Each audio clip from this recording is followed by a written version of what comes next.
vientonīgie krāsu salikumi. Ļoti veiksmīgi, moderni, klasiski gaiši, bēšīgi.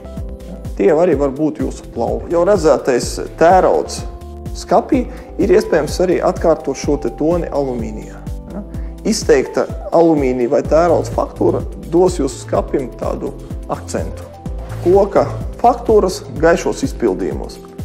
Sākot no baltā uz krēmīgiem un uz izteiktām koka krāsām, pārējiem ļoti veiksmīgi kombinējas ar dažādu toņa klasiskajām fasādēm.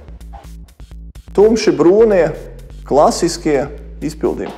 Ļoti bieži piemērs priekš kabineta aprīkojumiem, darba vietas, garderobes telpās. To mēs varam jums arī piedāvāt.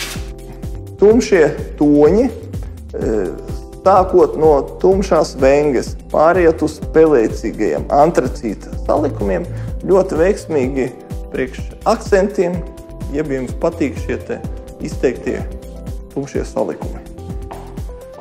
Ozols dažādas toņu gamās, dažādās izpildījumās, ar mazu faktūriņu, ar lielu, ar akcentētu. Ja. Viegli iederās jūsu interjerā, un es varu pateikt tā, ka tā ir tāda klasiska vērtība.